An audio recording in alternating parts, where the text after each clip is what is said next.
They hang from crosses like twisted fruit, rotting in the sun. 6,000 men.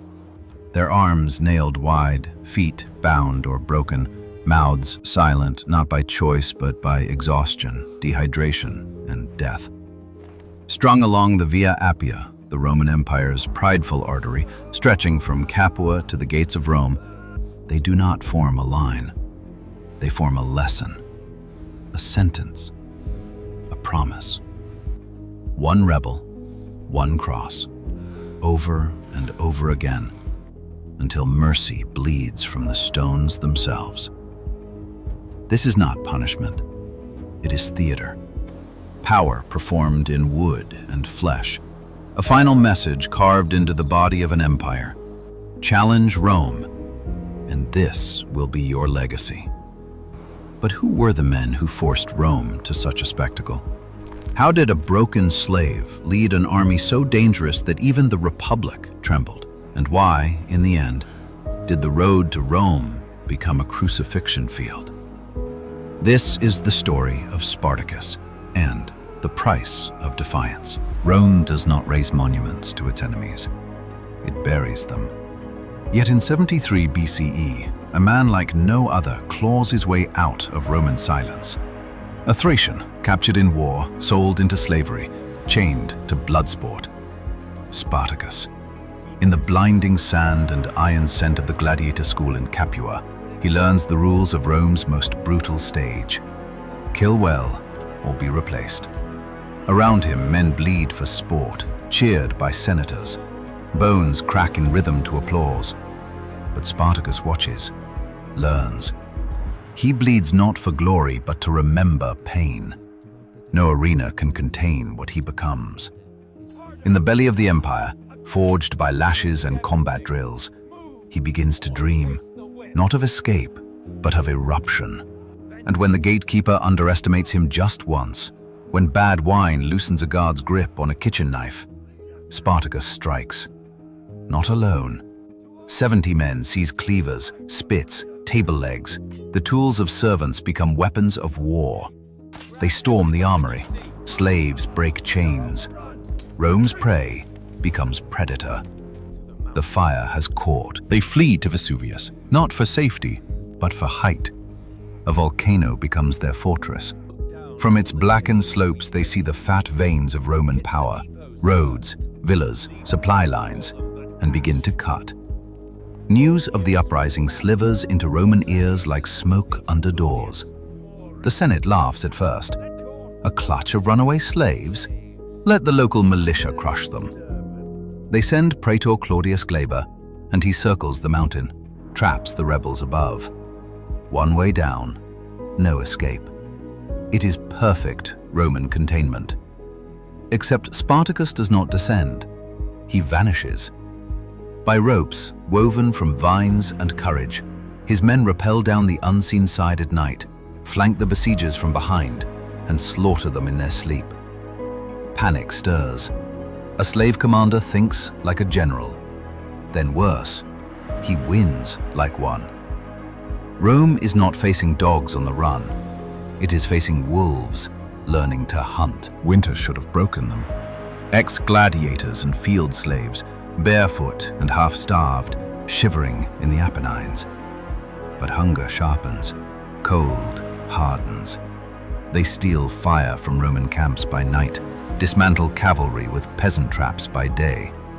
In 3 months, their numbers swell from 70 to 20,000. Women, children, deserters, shepherds, they come not to surrender to Spartacus, but to follow the flame in his eyes. He does not crown himself king. He trains with them, bleeds beside them, eats the same barley mash. Strategy maps drawn in dirt, battle cries echoing down the slopes like thunder. And across the Tiber, Rome begins to fear him, not just for what he destroys, but for what he means. If slaves can organize, learn, hope, what else can they unlearn? Authority, order, empire. Spartacus does not preach revolution. but his sword writes one in the land itself. In the Senate halls, marble and cold, old men shift in their togas and pretend not to panic. Crassus steps forward. Marcus Licinius Crassus, Rome's wealthiest citizen, is not a man who asks questions. He purchases answers. He sees Spartacus not as a threat, but as an opportunity. Fame, power, permanence in history. He offers to bankroll the war himself in exchange for command. The Senate, cornered, agrees. Crassus does not underestimate. He reinstates decimation, every 10th man flogged to death for cowardice, discipline edged with fear. He builds walls, not around Rome, but across Italy itself. Trench, earthworks, spikes, bottling Spartacus in the toe of the boot. A siege not of walls, but of time. Spartacus sees the jaws closing. He has no illusions. Rome will not negotiate, will not pardon, will not forget. So he does not plead. He sharpens his blade. He rallies the desperate. And one night, as torches light the plain and frost bites the wind, Spartacus gives the order. Break the line or die trying. No more evasion, no more delay. This war now has one road left, and it leads straight to crucifixion or legend. They do not break the line, they shatter it. Spartacus hurls his force like a hammer into Crassus's entrenchments. Mud flies, torches crash, swords flash like scraped lightning. The ditch becomes a graveyard, packed with screaming bodies. Spearmen fall beneath stones flung by bare hands. Roman discipline collides with rebel desperation, and for one blood-choked moment, chaos reigns. Spartacus fights at the front, teeth bared, shield arm numb, blade sticky.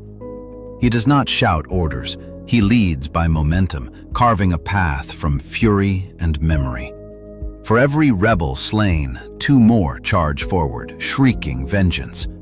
They breach the outer rampart. They flatten the stakes. Freedom hangs in the air like something almost real.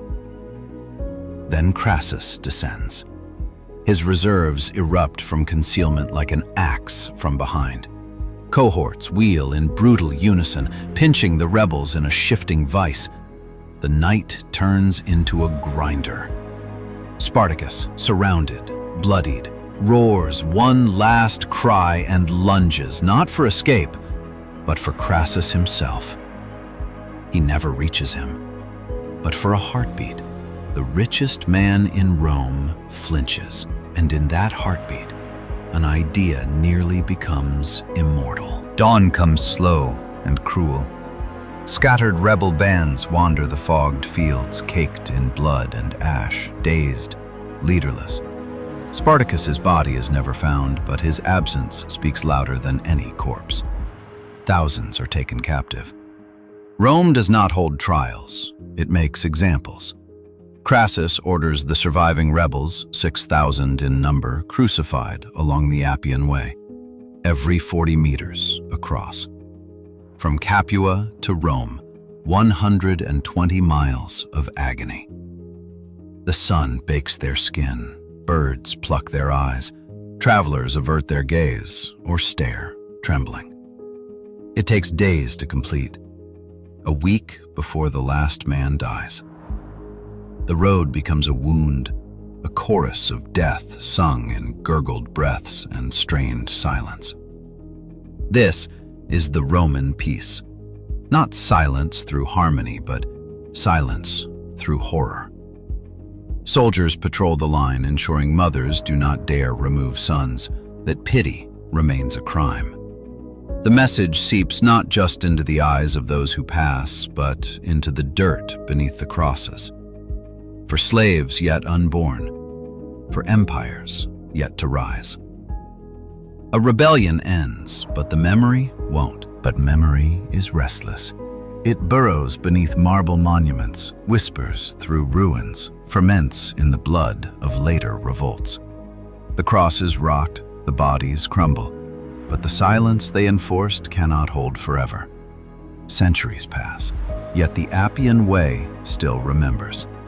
Travelers walk its ancient stones, unaware their footsteps echo through forgotten screams. In time, Spartacus becomes myth, embellished, reframed, repurposed, but never erased. Revolutionaries invoke his name not for victory, but for defiance in the face of certainty. His war failed, his men died, but his fire, lit in a kitchen, burning on a mountaintop, crackling in the charge against legions, smolders still.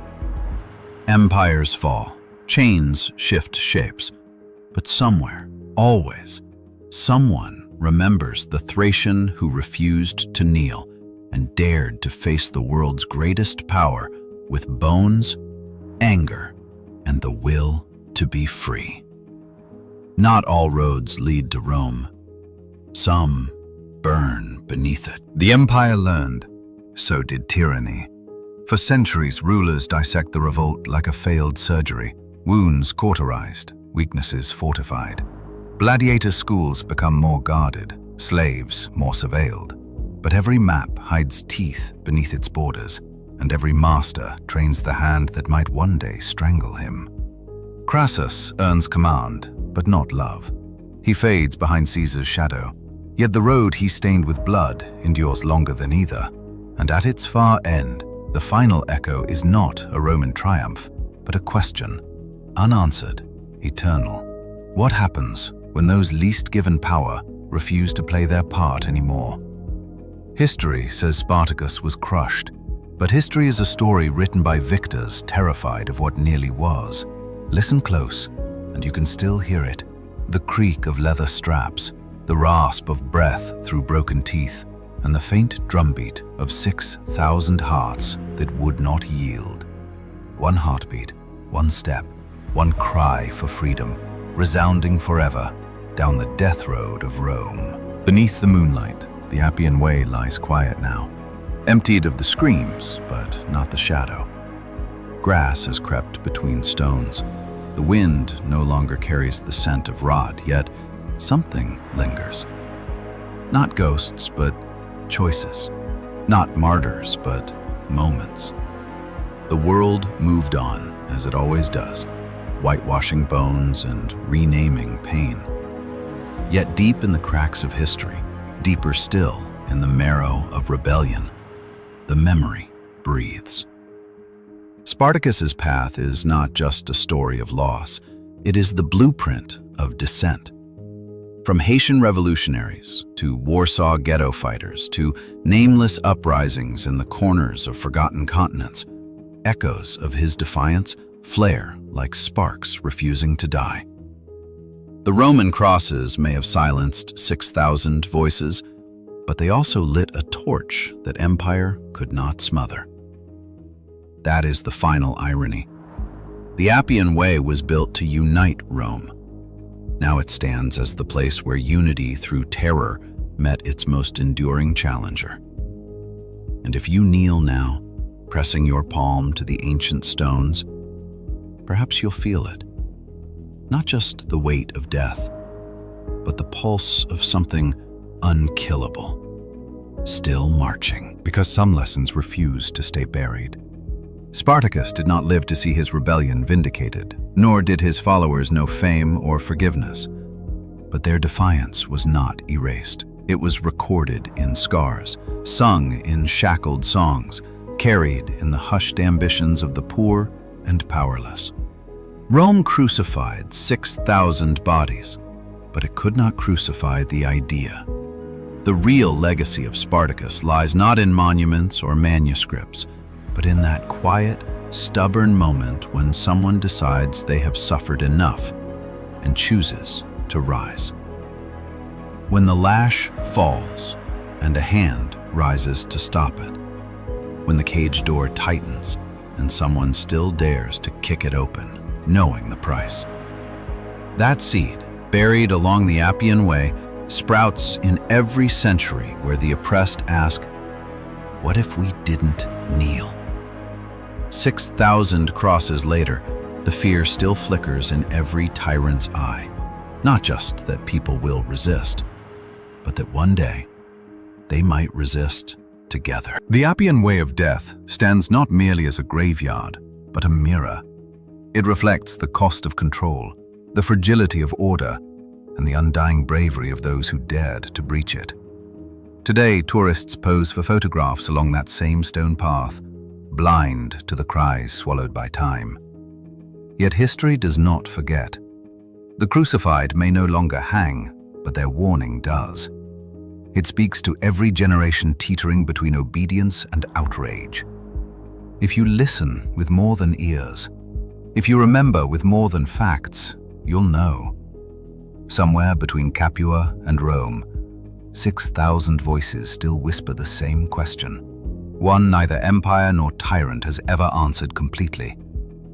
How many must suffer before silence breaks? And so, the Appian Way remains, not just as stone laid by engineers, but as testimony laid by the executed. It teaches, not through triumph, but through terror. The lesson is not carved in relief, but in absence, in the space where thousands once hung, now filled with the slow silence of forgetting. But forgetfulness is fragile. In every cracked road, in every tremor of righteous fury, in every heart that pounds against the cage of its condition, Spartacus rises again. Not in triumph, not in vengeance, but in the trembling resolve of someone who refuses to die quietly. The Appian Way is finished, but its story is not. Because so long as there are crosses to build, there will be voices to resist them. And somewhere, always, someone walks that same road, not to kneel at empire's feet, but to stare it down. One step, one breath, one broken chain at a time. So let the Appian Way remind us, not only of Rome's cruelty, but of defiance that cannot be erased. For every tyrant who believes fear will settle into permanence, there stands a slave who proves otherwise. Crassus won his war, but his victory did not stop the question from echoing. Spartacus lost, but he changed how the world remembers loss, not as erasure, but as embers. And in every new century, when shackles change shape and power wears a new mask, the old road still teaches. Not all rebellions succeed, yet every act of rebellion rewrites the possibilities of the future. That is the legacy buried beneath those ancient stones. Flesh turned to dust, pain turned to warning, and silence turned to fire. 6,000 crucified in 1 week, their names erased, but their defiance immortal. As long as power demands obedience, there will be those who look to the Appian Way and choose instead to resist. One voice, then two, then many, until again, somewhere, empire trembles. And in that trembling pause before the next storm of history, the Appian Way remains, a cracked scar across Italy's face and conscience. Not merely a ruin, but a reckoning. The stones do not speak, yet they resonate with everything spilled upon them. They remember more than battles. They remember choice. The choice to rise or to kneel, to obey or defy, to live briefly as a flame or endure as ash. Spartacus gave the world a question Rome could not kill, one that survives rulers, borders, and centuries. Where does freedom begin?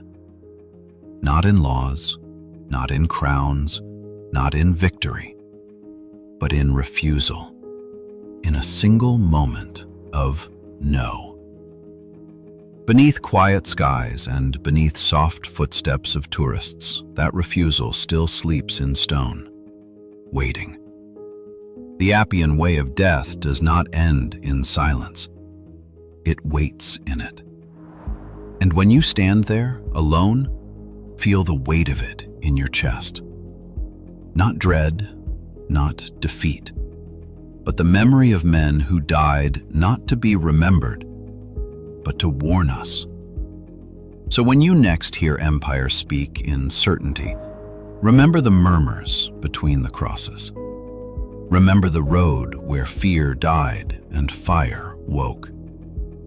Remember Spartacus. The stones beneath your feet are older than memory, but they remember better than we do. They remember fire. They remember steel. They remember the moment thousands chose pain over chains, chosen death over obedience, chosen to stand, bleed, and fall, not because they thought they would win, but because they believed it mattered to try. That belief does not age. It does not decay. It waits, dormant beneath the weight of ignorance, of power, of silence, until once again it rises in some forgotten corner of the world. And then, suddenly, it is no longer distant. It is now. It is us. Because the Appian Way is not history. It is prophecy, a reminder with teeth, a question sharpened by sacrifice. And when power again lines its roads with fear, when obedience is issued at the edge of a sword, listen closely to the crack of old wood, to the wind brushing through cypress leaves, to the hushed voice rising from stone. They do not say, "Remember Spartacus." They say, "Become him." Because in every age where empire demands silence, Spartacus answers with a whisper turned roar. His name is not an end, but a beginning, a signal flare in the darkening sky. He dies unnamed by Rome, but lives unnamed in every act of resistance whispered through locked jaws, clenched fists, and final stands. The Appian Way remains, yes, but more than stone and memory, it is a challenge to see what those 6,000 saw, to feel what they chose, and to ask, when the lash is raised again, who among us will rise? Not as heroes, but as humans, unwilling to vanish without a cry. For in that refusal, in that last fierce breath, history is broken open, rewritten not by the powerful, but by the unyielding. That is the ultimate inheritance of Spartacus, not victory, but velocity, a force still moving, still burning, still becoming. So end the march where so many ended theirs, eyes lifted not to heaven, but to a sky that offered no answer. The Appian Way is silent now, but that silence hums with the memory of questions too dangerous to die. It waits there, woven into the shadows of each cracked stone, a place where empire once crucified disobedience and found it only multiplied. Spartacus does not rise from the dead, but in every stand taken by the voiceless, in every clenched jaw before power, in every final breath spent on defiance, his rebellion breathes anew, not as myth, not as martyrdom, but as possibility. The rebellion failed. The road remains. And so does the choice, to walk it in fear or to meet its ghosts with fire in your chest and the courage to become one more whisper in the chorus that dares to say, "No more." That is the Appian Way of death. A tragedy once, a warning forever. Let it end here then, on a road that remembers what people forget. The 6,000 are dust, Spartacus is ash, Rome is ruin. But the question remains, how far will you go for freedom? And what would you endure for the idea that no life is born beneath another's boot? The Appian Way no longer rings with screams, but it still holds space for those willing to stand. So if you find yourself walking paths beaten by power, look for the cracks. Feel the pulse of old defiance running beneath the surface. And ask yourself not if you would have followed Spartacus, but whether, when your own chains rattle, you will know enough to break them. That is the final lesson, the bitter gift, the undying whisper lingering in every empire's shadow. Rebellion is not about winning. It is about refusing to lose quietly. So when you leave the Appian Way, do not leave unchanged. Let the silence linger in your breath. Let the weight of what was done along those stones settle into your bones. That road does not ask for tears. It asks for memory with teeth. It asks for vigilance. The crosses are long gone, and yet injustice still builds new ones in different shapes, along different roads. Spartacus and his 6,000 did not end history. They pierced it, daring future generations to feel more than fear. Whether carved in marble or footnoted in dust, their defiance remains a pulse in the bloodstream of resistance. And if you ever stand at a crossroads, facing the machinery of domination, remember what they chose. Not surrender, not silence, but to stand, to break, to burn. That is how freedom begins, not with the crown atop a victor's head, but with the blood beneath a rebel's feet. They stood, they broke, they burned. And now, as the final echoes of their rebellion fade into the stones, the choice they made is left to us. The Via Appia doesn't end in Rome. It ends wherever someone refuses to kneel. The crucified are gone, but their warning marches on, louder than trumpets, sharper than swords. It says that empires are not toppled by heroes, but by multitudes who choose dignity over survival. The Appian Way of death is a graveyard, yes, but also a mirror, a torch, a threshold. And though the rebels are ash, their defiance is not. They watched the world's greatest empire bare its teeth, and they bared theirs back. That is how legacies endure. That is how freedom begins. And that is why, 2,000 years later, the blood still whispers from the stones. Remember Spartacus, not for his defeat, but for his defiance.